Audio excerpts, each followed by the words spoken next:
जय हिंद दोस्तों, नमस्कार। मैं अपना यूट्यूब चैनल में आपका स्वागत करता हूँ। आज हम बात करने वाले हैं जो बंदे नए हैं, कंपटीशन की तैयारी कर रहे हैं या फ़ौज की तैयारी कर रहे हैं, उनकी जो फ़ौज की तैयारी कर रहे हैं। स्पेशल हमने बता रहा हूँ ये फ़ौज को जो तैयारी कर रहे हैं, एसएससी जीडी हो या फिर आर्मी हो या फिर किसी क्षेत्र में जाना चाहते हैं या पुलिस लाइन में जाना चाहते हैं, तो उनके लिए किस तरह से हम पढ़ाई करें, किस तरह से हम अपने स्टडी को मजबूत करें कि एक ही बार में हम अपने सिलेक्शन को ले लें। तो इस टॉपिक पर आज हम बात करने वाले हैं कि एक बार में हम अपने स्टडी को कितना मजबूत करें, किस तरह से मजबूत करें कि हमें एक ही बार में हमें सिलेक्शन मिल जाए। तो मेरे चैनल पर नए हैं तो चैनल को सब्सक्राइब कर लीजिए, बेल आइकन को दबा दीजिए। जब भी मैं वीडियो अपलोड करूँगा तो आपको सबसे पहले मिलेगी। ठीक है दोस्तों, तो अपने स्टडी को हम किस तरह से मजबूत करें। पर सबसे पहली बात, मैं 12th पास होता हूँ।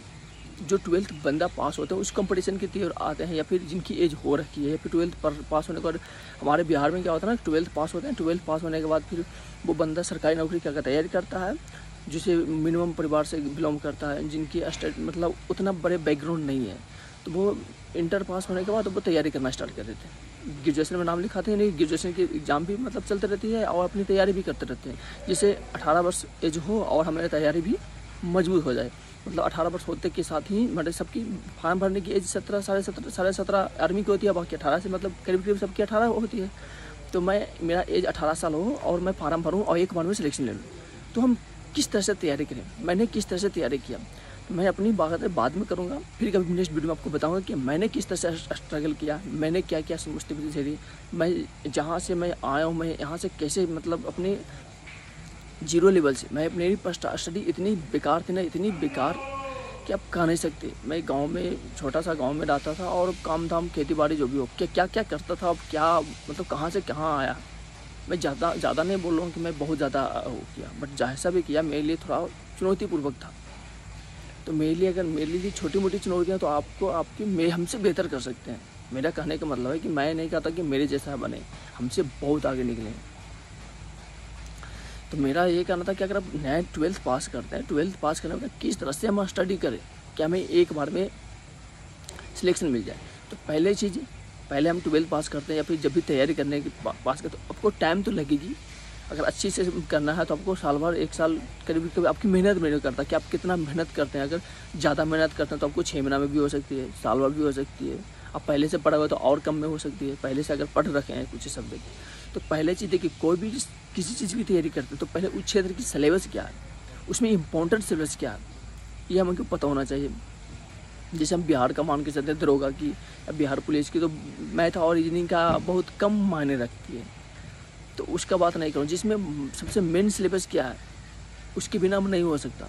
तो मैं एसएससी और अदर की बात करता हूँ, एसएससी जीडी की अगर बात करता हूँ, या फिर डिफेंस सीआरपीएफ जो भी निकलती है, CISF, SSB, ITBP, CRPF, CISF, इन लोगों का जो वैकेंसी सिलेबस है 25 number math, 25 number reasoning, 25 number Hindi या इंग्लिश, या 25 नंबर जीके जीएस। तो मैंने इसमें सबसे ज़्यादा 50% पूछता है कि मैथ और रीजनिंग, अगर इसमें अच्छी पकड़ है तो मेरा एग्ज़ाम में रिजल्ट होने से कोई रोक नहीं सकता। बाकी अगर मैथ और रीजनिंग में, अगर हम मैथ और रीजनिंग की पकड़ अच्छी है, तो अगर हम बता रहा हूँ, अगर उस ढंग से अगर पढ़ाई करते हैं तो 50 नंबर मैथ और रीजनिंग में 40 नंबर से कोई रोक नहीं सकता। कोई भी नहीं रोक सकता कि आपको 50 नंबर में 40 नंबर नहीं ला पाइएगा। आप खुद लाइएगा, बोलिएगा कि मेरा मैथ रीडिंग 50 में 40 नंबर, मेरा 40 नंबर साइड कर दो। 50 नंबर अगर हमसे पूछ रहा है तो 40 नंबर मेरा है, बाकी तुम अपना 10 नंबर रख सकते हो, रिस्क ले सकता हूँ। उसके लिए पहले आपको जो भी बताऊँगा उसको डेली करना पड़ेगा। अगर 1 घंटा मैथ पढ़ते हैं या रीजनिंग पढ़ते हैं 1 घंटा या 2 घंटा, तो आपको डेली पढ़ना पड़ेगा। कैसी समय आपको देनी पड़ेगी, तो आपके टाइम समय पे ख़त्म हो जाएगी टोटल सब्जेक्ट। तो पहले आपको टोटल सिलेबस क्या है, मैथ का, रीजनिंग क्या है। एक पहले अच्छी ट्यूशन या फिर क्लास, ऑनलाइन क्लास लेते हैं तो आपको विक्रमजीत नाम का एक सर है, वो भी अच्छी क्लास, हम उनसे देखा हूँ वीडियो, बट हम पढ़ा ऑनलाइन क्लास हम नहीं किया हूँ। हमने जो भी पढ़ाई किया था ऑफलाइन किया था। तो अभी ऑनलाइन की भी ज़माना, मेरे टाइम में जब हम पढ़ते थे तब नहीं था, जब लॉकडाउन हुआ ना उसके बाद फिर सब ज़्यादातर ऑनलाइन क्लासेस हो गई। तो उस टाइम जब हम पढ़ते थे और लॉकडाउन थी, नहीं तो ऑनलाइन क्लासेस ऑफलाइन थी। तो ऑनलाइन क्लासेस में जो हमने अभी तक एक वीडियो देखा था, विक्रमजीत सर का, अच्छा है, वो पढ़ाई करते हैं, मैथ का कोर्स है, 2 साल की कोर्स है, रिकॉर्डेड क्लास है। तो अगर उसके देखते हैं तो आराम से अच्छी क्लास है। तो अगर आप नहीं लिए तो आप जाके विक्रमजीत सर का ले लीजिए, अच्छा है वो। ये नहीं कर रहा हूँ कि हम उनका बोल रहा हूँ कि आओ किन्हीं का भी सिलेबस हो मैथ का, वो कोर्स ले लीजिए जिनका आपको पसंद आए, जिनका हमको वॉइस बोलने का तरीका, समझाने का तरीका अच्छा हो वो ले लीजिए। शिद्दत से बढ़िया से पढ़ाई कीजिए। उनकी जो भी पढ़ाते हैं, जैसे आज ने कोई चैप्टर स्टार्ट किए, वो पढ़ाए, हमें मैथ रीजनिंग दोनों साथ में पढ़नी है। जब मैथ है जो स्टार्टिंग जो लेवल है, जिसे आपने इंटर के बाद पहली बार स्टार्ट आपने किए कर रहे हैं अपने सिलेबस, जो एग्ज़ाम दे रहे हैं वो बीच में एग्ज़ाम है, उनके लिए नहीं बोल रहा हूँ, ये उनके लिए है जो चाहते हैं कि अब तो कुछ नहीं, मेरे पास टाइम है 6 महीना हम पढ़ सकते हैं, 6 महीना के बाद एग्ज़ाम कोई है, तो उनके लिए बिल्कुल मैथ नहीं है, उनके लिए बता रहा हूँ। ऐसा नहीं कि जो CRPF स्टेट बैंक की एग्ज़ाम है उनके लिए अब इस तरह से तैयारी की जाएगी तो नहीं होगा, उनके लिए मैं बता रखा हूँ अलग से कि आप किस तरह से पढ़िए। अब उसके अलावा आपके पास कोई ऑप्शन नहीं बचा कि आप बढ़िया से मैथ पढ़िए या ऑक्सफोर्ड एग्जाम दे जाएगा, कि आपके पास टाइम नहीं है। ठीक है, तो पहले तो मैथ का जितनी अच्छी सिलेबस है, मैथ का क्या, मैथ और रीजनिंग का पहले 2 चैप्टर बनाएंगे, 2 एक वाइट पेज लेंगे, जितना भी चैप्टर है सबका नाम लिख देंगे, जितना भी मैथ में एग्जाम में पूछने वाला चैप्टर है या फिर रीजनिंग की जितना भी सबका नाम लिख देंगे और सबसे पहले सामने चिपका देंगे। जब भी खत्म करेंगे टिक मार ले जाएंगे। हमारा टारगेट रहेगा कि इससे जल्दी खत्म करें, मतलब 6 महीना 7 महीना का भी टारगेट बनाएंगे कि हम इस तरह से हमको खत्म करने कोर्स को। तो क्या करें, जो भी चैप्टर से स्टार्ट करते हैं या फिर रेशियो स्टार्ट करते हैं या फिर रीजनिंग में अल्फ़ाबेट स्टार्ट करते हैं, जो भी करते हैं, तो रीजनिंग के लिए हम स्टार्टिंग में 2 घंटा दे देंगे। 2 घंटा बहुत है, 2 घंटा अगर जल्दी करना है तो 2 घंटा देते हैं। 2 घंटा डेली देखना, वीडियो देखना, जिससे कोई चैप्टर को मैंने अल्फ़ाबेट का चैप्टर है, ठीक है, उसे देखने के बाद वीडियो देख लिए, सर का क्लास देख लिए, उसको प्रैक्टिस कम से कम रीजनिंग का जो भी चैप्टर पढ़ते हैं उस चैप्टर का कम से कम 100 से 150 क्वेश्चन की प्रैक्टिस अगर कर लेता हूँ उस चैप्टर की ओनली, तो आपका रीजनिंग में कोई भी चैप्टर से जिस चैप्टर का पढ़ेगा उस चैप्टर का 100 क्वेश्चन बनाते हैं, करीब 100 क्वेश्चन, जिसका अगर 100 क्वेश्चन मिलता है तो ठीक है, नहीं तो कम भी मिलता तो चलेगा, बट कम से कम जो अच्छी चैप्टर है उसके 100 क्वेश्चन अगर प्रैक्टिस कर लेते हैं, आपकी कोई भी सेट में 25 नंबर का रीजनिंग में 20 से नीचे तो नंबर आना, कम आना, ये संभावना भूल जाए कि हमको 20 से कम नंबर आएगा, ये कभी होगा नहीं। आप करके देखिएगा, जो कर रहे हैं ना, जो जिनकी नंबर आते हैं उनसे पूछिए कितने प्रैक्टिस किए हैं। ऐसे नंबर मैथ और रीजनिंग में नंबर नहीं आते, उनकी प्रैक्टिस पूछिए कि कितनी प्रैक्टिस करते हैं, कितने टाइम देते थे पहले। स्टार्टिंग जो बंदा करते हैं वो शायद शुरुआत में ना मैथ और रीजनिंग पर ज़्यादा ध्यान दीजिए, और बाकी जीके GS है, साइंस है, आधा घंटा 1 घंटा आप देख के डेली कीजिए ना, आधा घंटा GK GS के लिए दीजिए। हिंदी के लिए भी 1 घंटा, अगर SSC GD की स्पेशल तैयारी कर रहे हैं तो आप हिंदी के लिए 1 घंटा और GK के लिए 1 घंटा, 2 घंटा GK के लिए साइड कर दीजिए। उससे ज़्यादा हमको देना नहीं है मैथ GK और हिंदी में, इससे ज़्यादा नहीं देना। हिंदी के भी जो भी सिलेबस है उसको इंपॉर्टेंट चैप्टर एक पेज में नाम लिख के और चिपका दीजिए सामने, जहाँ स्टडी करते हैं, जहाँ पे आपको एक स्पेशल जगह है वहाँ पे आप चिपका दीजिए कि हम हिंदी में कौन चैप्टर बढ़िया से खत्म करें। अगर जो स्पेशल GD की तैयारी करते हैं और जो चाहते हैं कि हमको आने वाले टाइम में हम अपने हिसाब से कौन सा फोर्स लेना है, हमें किस फोर्स में जाना है वो हमें चूज करें, तो अगर अभी से आने वाले अभी आपके पास साल भर टाइम है, जो तैयारी जिनकी पहली एज था, अटेम्प्ट किया था, बस ऐसे ही SSC GD उनमें सिलेक्शन नहीं मिली, तो नेक्स्ट एज के लिए, नेक्स्ट वैकेंसी के लिए आपको लगता है कि हमें नेक्स्ट में ले लेनी है, तो उसके लिए आपको शिद्दत से बढ़िया से तैयारी कीजिएगा, बिल्कुल बिना समय गवाए, और बीच में कोई डिस्टर्बेंस नहीं, ओनली फोकस वही। आपको सिलेक्शन 100% नहीं 200% बताऊँगा मिलेगी। क्यों नहीं मिलेगी? अरे आप ज़बरदस्ती बोलिएगा कि हम लेंगे, आपको वो देगा, तो आप बुला के देगा, आपको नौकरी मिलेगी। तो ये आपको हिंदी और रीजनिंग की हो गया, हिंदी और GK को हो गया। रीजनिंग की डेली आप तो 2 घंटे क्या डेली जब भी चैप्टर खत्म होती है उसकी प्रैक्टिस करनी है। आपको लगे कि ज़्यादा चैप्टर है तो उससे समय को थोड़ा इंक्रीज कीजिए, थोड़ा सा बढ़ाइए। और जो भी कमियाँ नज़र आता है, आधा घंटा 1 घंटा आपको याद करने वाली, जैसे मैथ की फार्मूला हो गई और रीजनिंग का फार्मूला हो गया, उसको याद करने के लिए आधा से घंटा आप अलग से टाइम दीजिए। अब आता है मैथ पे, क्योंकि मैथ बहुत इंपॉर्टेंट है।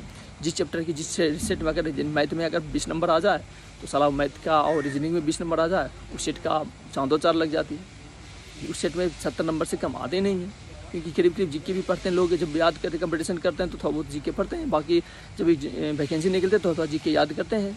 अगर पहले से मैथ और रीजनिंग खत्म हो जाएगी तो क्या, मैथ और रीजनिंग का तो चैप्टर सीमित है ना, कि हमको इतना चैप्टर नहीं पढ़नी, इसके बाद नहीं पढ़नी, इसके बाद सिर्फ प्रैक्टिस करनी है।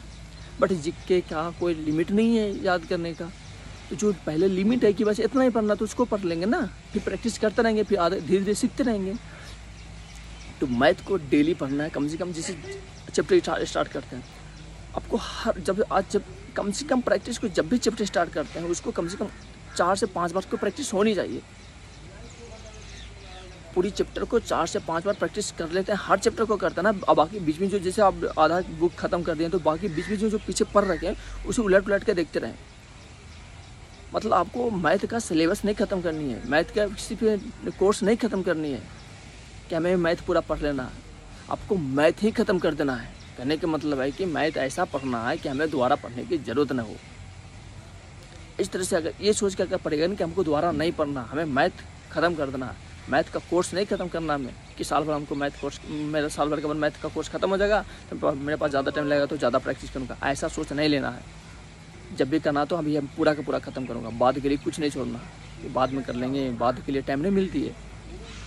जो भी करना है अभी करनी है। अगर इस तरह से मैथ, रीजनिंग, हिंदी और जी से अगर इस तरह से तैयारी करते हैं तो नेक्स्ट वैकेंसी में जो नए हैं या फिर जो जिनकी एज बच रही है और नहीं हो पाई इस SSC GD में पहली बार था और अच्छी तरह से नहीं कर पाए थे, तो नेक्स्ट वैकेंसी में जो भी निकल गई, या फिर CRP की डायरेक्ट वैकेंसी निकलती है या फिर ITBP की हो, SSB की हो, यानी किसी भी फोर्स का हो, पैरामिलिट्री किसी फोर्स का भी हो, या फिर आपको आर्मी का ही हो, आर्मी का भी पहले अब एग्ज़ाम लेती है। अब ज़्यादातर जितना भी वैकेंसी है सब में पहले एग्ज़ाम लेती है और नहीं लेती है तो वो लेने लगेगी।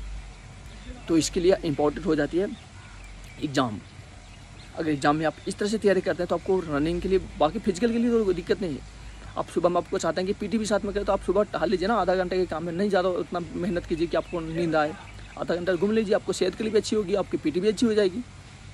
अगर इस तरह से तैयारी करते हैं तो नेक्स्ट वैकेंसी अगर इतना करने के बाद अगर इस तरह से 6 महीना खुद को समर्पित कर देते ना, शिद्दत से करते हैं, बिना शादी बिना बारात कहीं नहीं जाना, मैं कोई पर्व नहीं, जितना भी पर्व मनाऊंगा इसके बाद ही मनाऊंगा, इसके पहले मैं कुछ नहीं मनाऊंगा। अगर ठान लेता ना, अगर ये अगर जीत पकड़ लेते हैं, और जो बंदा जीत पकड़ लेगा ना वो 100% नेक्स्ट वैकेंसी में उसकी सबसे पहले नंबर पड़ेगी। वो मान के चले कि हमारी नौकरी पक्की।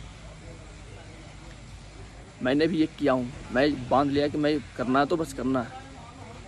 मैं यही जीत की वजह से जो भी करता हूँ, मुझे करना है तो करना। मैं कोई शादी नहीं, कोई बारात नहीं, कोई दिवाली नहीं, कोई दशहरा नहीं, कोई पर्व नहीं, सबसे पहले मैं अपना टारगेट, मैं जिसके लिए दिन रात मेहनत करता हूँ, जो मेरी सोच है, अगर वो मुझे मिल जाएगी ना तो मेरे लिए डेली दिवाली होगी, प्रत्येक दिन हम दशहरा मनाऊँगा, प्रत्येक दिन होली खेलूँगा। होते ना जब मैं अपना सपना पूरा हो जाती है तो मैं जो करना चाहता हूँ वो हो जाती है तो वो खुशी बहुत ज़्यादा होती है।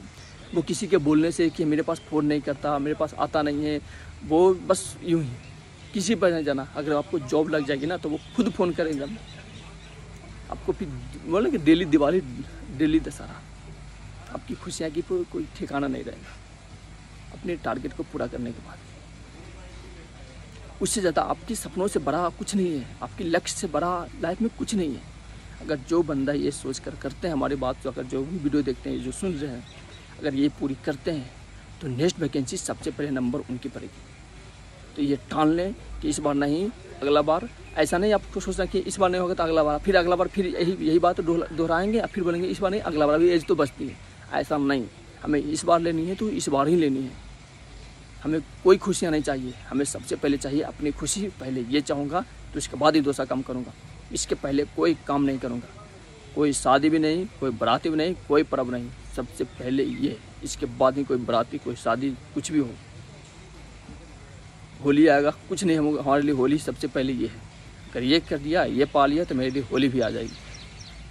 अगर ये सोच के करता है ना तो आपको गारंटी देता हूँ कि नेक्स्ट वैकेंसी में सबसे पहले आपकी मैथ और रीजनिंग, आपकी स्टडी इतनी हो जाएगी, इतनी आदत आपकी बन जाएगी, तो आपकी कोई भी वैकेंसी, कोई भी रिजल्ट, स्पेशल SSGD बोलते हैं, SSGD में बहुत नॉर्मल है, या फिर फौज है, या फिर कुछ भी वैकेंसी हो, या रेलवे हो, या फिर कोई भी वैकेंसी हो, अगर जिनकी अच्छी इंग्लिश भी है, वो फिर SSC का लेवल का जो भी एग्ज़ाम हो, CGL हो, LDC हो, जितना भी हो, MTS हो, आप किसी भी एग्ज़ाम को निकालने की कैपेसिटी रखिएगा अब टक्कर देने के लिए कि हाँ हमें रिजल्ट हो जाएगी। अगर ये बात को अगर फॉलो करते तो उसके पहले कोई पर्व नहीं, फिर बता रहा हूँ, उसके पहले अपनी तैयारी के पहले कोई पर्व नहीं। पहले मैं वो पूरा करूँगा, उसके बाद ही पर्व मनाऊँगा, उसके बाद ही शादी में कहीं जाऊँगा। ये भी कोई अपना क्लोज लिया है, बुलाया, चल गया दौरे नहीं जाएंगे तो वो बुरा मान जाएगा। अरे जब आपको जो कर रहे हैं अगर वो काम अगर नहीं कर पाते तो आपको कितना बुरी लगेगी। वो फिर लोग क्या बोलेंगे, अब जो जिनको बुरा लगे ना वो सबसे पहले बोलेंगे कि तुम ये नहीं करा, तुम कुछ नहीं करते हो, पढ़ते हो बहुत, तुम्हारा आपके पीछे में बोलेगा जब आपको नहीं नौकरी कर पाइएगा तो 4 साल 5 साल निकल जाएगी, अभी कुछ नहीं करता, लफुआगिरी करता है, पढ़ता नहीं है, वगैरह वगैरह बहुत कुछ बोलेंगे। तो सबको चुप करने के लिए आपको ये करनी ज़रूरी है। नहीं जाएंगे, ये बोलेगा ना कि नया घमंडी हो गया, पढ़ता है, कितना पढ़ता है, जब हम बहुत ज़्यादा पढ़ता लगता है, कितना पढ़ता है, इससे ज़्यादा कोई पढ़ने वाला है ही नहीं। ऐसे बहुत लोग बोलते हैं दोस्त, हमें भी बहुत लोग बोलते हैं, अभी भी बोलते हैं। यूट्यूब पे बहुत सारा बोलेंगे तो बहुत कमेंट भी करेगा, क्या ज़्यादा ये कर रहा है, बहुत ज़्यादा बोल रहा है, बहुत ज़्यादा अपने आप को ये समझ रहा है। बोलने वाला बोलने दो, ऐसे भी हाथी चलता तो कुत्ता भूखता ही है। इसका मतलब ये नहीं कि लोग अगल बगल भूख रहे हैं तो हमें चलना बंद कर दें, बिल्कुल नहीं। जिसको बोलना है बोले, जिसको जो सोचना है सोचे, बस हमारा रास्ता सही होना चाहिए। हम जो कर रहे हैं वो सही होना चाहिए, गलत नहीं कि गलत मैं लड़केबाजी करूँगा और मैं सही, लोग बोले हैं तो बोलने दो, हम करते रहूँगा, ऐसा नहीं।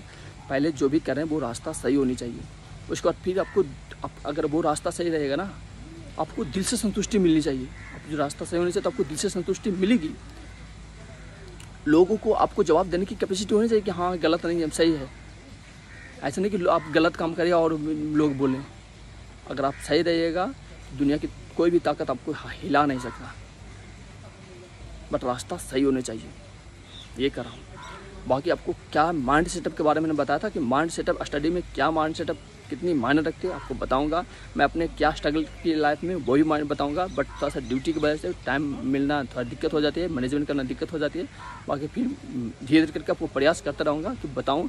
तब तक अगर मेरे चैनल में नहीं है तो चैनल को सब्सक्राइब कर लीजिए, आपको ऐसी ऐसी बहुत बातें बताऊँगा। मैंने लाइफ को बहुत करीब से देखा हूँ, तो ठीक है, फिर मिलता हूँ। क्या इतना करीब से देखा हूँ आपको धीरे धीरे पता चलेगी। अगर आप कोई क्वेश्चन हो तो आप कमेंट कीजिए, आपको जवाब देने की प्रयास करूँगा। ठीक है दोस्तों, फिर मिलता हूँ नेक्स्ट वीडियो में, तब तक के लिए जय हिंद।